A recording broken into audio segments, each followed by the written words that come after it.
I'm going to bring one up because there is a major one that I disagree with, and that's the Epstein stuff. From my perspective, there was a lot of emphasis put on everything being released, total transparency. It's a big fucking deal. It's one of the core principles, again, from my perception. I'm not saying he necessarily would say that, especially now, but watching the campaign, that, in my opinion, that was a core principle of something that he ran on, that in a very, very short period of time, in a very baffling manner to me, that he kind of completely flip-flopped on, of being very dismissive of it. It went from, yeah, we're going to release everything. Here's these binders. We're bringing these, social media influencers in and giving them these binders with the Epstein files that didn't really have anything in it that was new, a ton of redacted stuff, and then here fairly recently just kind of basically saying, you're still talking about that guy? Like, he's a douchebag. Let it go.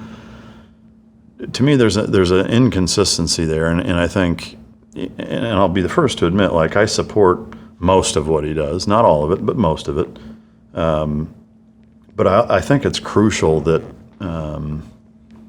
every element of politics, that if you're not willing to hold your own side to the same standard that you're holding the other side to, I don't think you can ever move forward, and so to me, I think it's important for the party, not that I even consider myself part of the Republican Party, but I definitely lean more that way than I do anything left-wing. I'd say, if anything, it's more centrist libertarian maybe than it would be if it's not Republican. It's more libertarian than it would be liberal, but it's neither here nor there. My point is that to be so hell-bent on following up on, Clinton, Comey stuff, FBI investigations, January 6th, like, that guy doesn't fucking let anything go. Yeah. And to all of the sudden be very like, why are we still talking about this guy? Like, almost overnight, to me, that's a problem. Like, and it's one that is frustrating for me because I do think it's a big deal. Whether it's the footage, from the jail that's obviously doctored and from a number of reputable sources shows that it's inconsistent and doctored. And the fact that things haven't been released, I don't get it. I don't know why there's such a hesitation to turn over everything that's there. I've heard Bondi say, it's for the, again, I mean, she's kind of taken the same textbook response of saying, it's a big deal, and now all of a sudden it's not a big deal. But the only argument that I've heard, granted, I haven't followed every single blip of news that's been published on it, but excuse me, the only thing that I've seen is that it's to protect the victims, right? Which I get that. I think there's a way to release stuff and redact or one-line victims' names, and I mean, just release everything. I mean, to me, transparency, if there's one thing he's actually been very good at in just about every other way, is being transparent, or not tap dancing around things saying, yeah, I said that, I'll say it again. Not, no, I didn't say that. Well, I didn't mean that. Like, he's not that kind of guy. And so this is just the one thing that I can think of where I just don't get it. I mean, he's been pretty consistent with what he's said about Israel and Ukraine, and even admitting failures with it, or frustrations with Israel, with Iran, with Ukraine, with Russia. Like, he's pretty blunt and forthcoming with, to me, even in a surprising way, compared to his first term of saying, yeah, it didn't go well, didn't get the kind of progress we were hoping, I'm frustrated, I was hoping for a better outcome and we're not there yet. Like, to me, that's encouraging to hear him say things like that. Yeah. With the Epstein thing, to me, there's just something different about it that I just don't understand what the secrecy is. I don't know. I see your point with that. I'm still reserving my judgment because I know there's a lot of things we don't know behind the scenes. I would like to believe that there's something working behind the scenes that we don't know about, that they don't want to reveal, just like a military operation, that may be something that. I mean, not to interrupt, that's fine. Like, I'd be totally okay with that, but fucking say that, Say, hey, I know you're frustrated. I know this is taking longer than we thought it would or that we hoped it would. We're still working on it. It's coming. Not stop talking about the guy. Why are you even worried about that anymore? Like, to me, that response is an immediate huge red flag. Yeah. It just is. To me, you got to call a spade, and when shit isn't right, like, no matter how much you support somebody or a party or a position, like, you got to call it out. And I just think that's a huge misstep on their part. I am concerned about the fallout between Dan Bongino and Bondi. I want to know what's behind all that. And Kash Patel. I mean, all of them just kind of like, yep, no, didn't kill himself. It's like, you guys were leading the fucking charge for months, years leading up to this. And I don't think, I mean, I've heard a lot of speculation on, this concern that there's a bunch of Republican bigwigs, specifically Trump, that's on the list or whatever. Like, to me, that makes no sense either, because if there was a they would have found out years ago. If there was a hint of evidence that he had anything to do with that, the last 4 years that Biden was in office, that would have been everywhere. Oh, yeah. There's no way it wouldn't have. I don't think it's that. I don't know what it is. What I don't understand is that whether it's congressmen that, run on, hey, we're going to change things, whatever, or it's Bongino, Patel, Bondi, Trump, all saying certain things, and then when they get behind that curtain with this one thing, everything's different. Like, I don't see that type of inconsistency anywhere else in any of the decisions, policies, the navigation of how they're going about things. Again, I'm largely supportive of what's taking place. There's some things I disagree on with Israel, with Ukraine, with Iran, with handling Russia the way that it's being handled, giving more of a fuck than I think we should about all of those things. Yeah. But those are much, much smaller in terms of on my radar of saying, hey, wait a minute.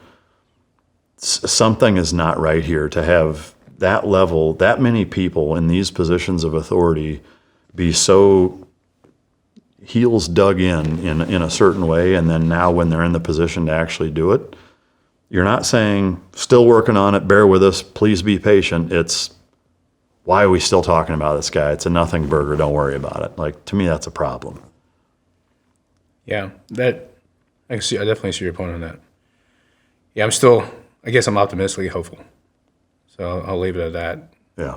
I may change my mind later, but I seriously hope there's something going behind the scenes that we don't know about that will come to light soon. Yeah. And I'm not trying to, drag this on or beat a dead horse. This is the last point I'll bring up, is that everybody fucking makes mistakes. To me, even if they fucked it up, right? Just say that. Be like, thought we had something. Turns out we don't. Like, we've sifted through everything. Here is everything. You guys be the judge, but there's nothing there, and we're sorry. Yeah. Like, to me, that would be far better received than being dismissed. Because to me, there's nothing more frustrating or, frankly, emboldening for the other side or any type of opposition to somebody than being dismissive. To me, like, that is the worst way to approach your constituents, is to be dismissive. Case in point, when a guy like Crenshaw says, don't question my faith, like, people ought to be able to question everything about you, everything you say, everything you do. That's the position you're in. As a congressman, like, it's your job to be questioned on everything. And the president is the same thing. And I would say it's even on steroids in that it's your job to be pressed on things. It's your job to admit when you screw up too. Like, I don't think anybody expects anybody not to screw up. Yeah. What people do expect is that you are transparent when you do and you own up to it. To me, the most frustrating part about it is that he's shown that it's an effective way to handle making mistakes by not apologizing. And I'm not even saying necessarily apologize, but just saying, yeah, we did that. Not, no, we didn't, or that wasn't, we didn't mean to. Like, there's no pussyfooting with so many other things that he does. I don't know what it is about this that's so different, but anyway, we can move on. Do you have a top 3, a top 5, a top 10 from a priority standpoint? Like, are there a handful of things that these are your top priorities, and if so, what are they? Yeah, protecting the Second Amendment is my top. Again, well, the Second Amendment, we don't have the First, we don't have the Fourth, we don't have anything.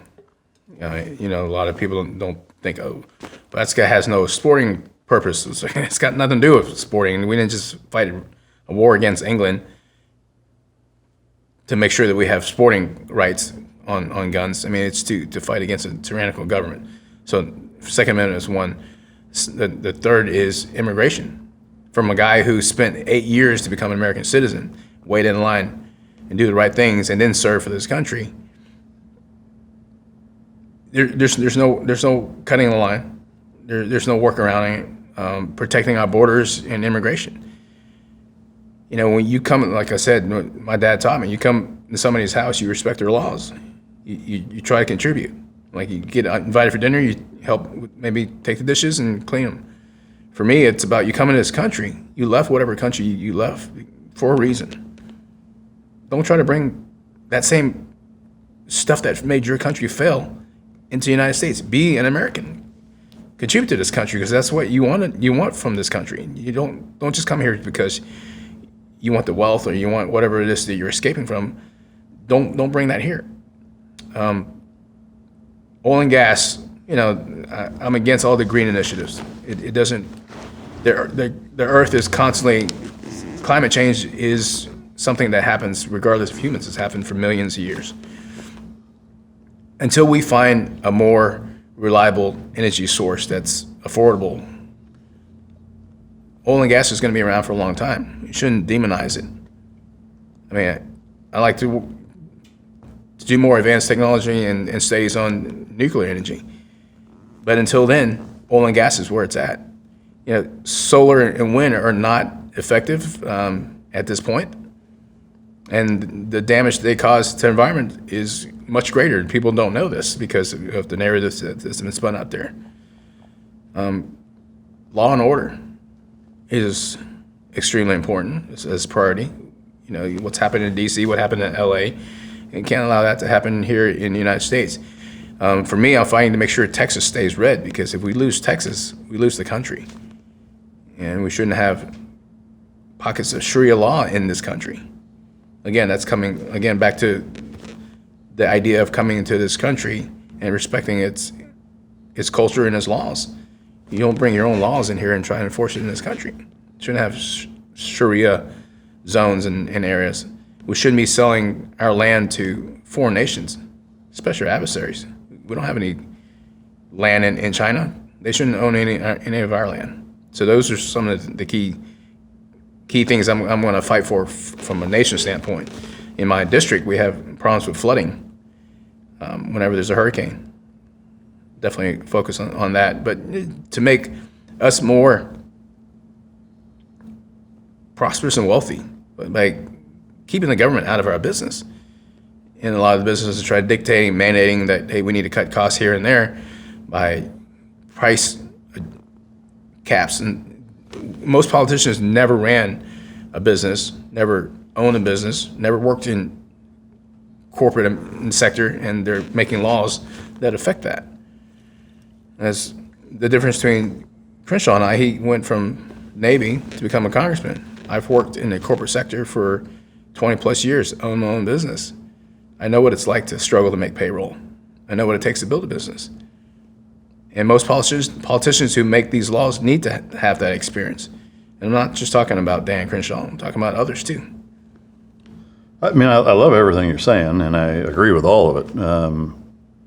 One thing I will say, or I guess I'll kind of work backwards because I wanted to talk about, well, I guess you talked about Second Amendment first. I want to talk about borders last because there's several kind of key things that I want to get your take on. But the energy thing to me seems like a no-brainer with small regional nuke facilities. Each state identifies how many nuke plants do we need for our state to be self-sufficient, and not need, especially from a general power grid standpoint, is at that same time incorporating far more secure power grid metrics and systems, protocols, whatever, systems, so that they, are a lot harder or impossible to be hacked. I don't know what that looks like. I'm not the guy to develop that, but I know there's people that are plenty sharp enough to figure that out. To me, that's the easy answer, though, is that with technology being what it is now, you can do that safely, cleanly, And again, I think if you don't have single points of failure, there's not one big one in every state, or 3 enormous ones that are fueling the entire country. Yeah. Like, it's way harder to even try to attack those. But then also, if one fails or if there's a problem, all your eggs aren't in one basket.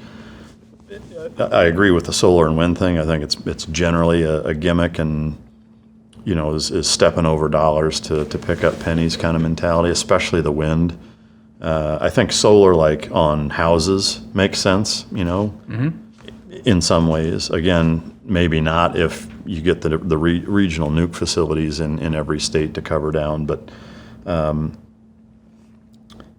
in terms of the Second Amendment stuff, I'll cover that next. There's just really one question I have on that. I agree. I'm Second Amendment through and through. The fewer regulations and hurdles, the better. I am curious, 2 things. One, would you, having the authority, assuming you had the authority or the ability to push for, would you relook at nonviolent convicted felons being able to possess firearms? Do you still think that they shouldn't? And also, is there a line in any part of your mind where you shouldn't be able to own fill in the blank? And by that, I mean shoulder-fired rockets, tanks, mortars, a certain size caliber sniper rifle. I mean, is there a limit in your mind at all, weapons of war-wise, that should not be able to be privately owned? I love this question. The counter argument for a lot of people on the left is like, these are weapons of war.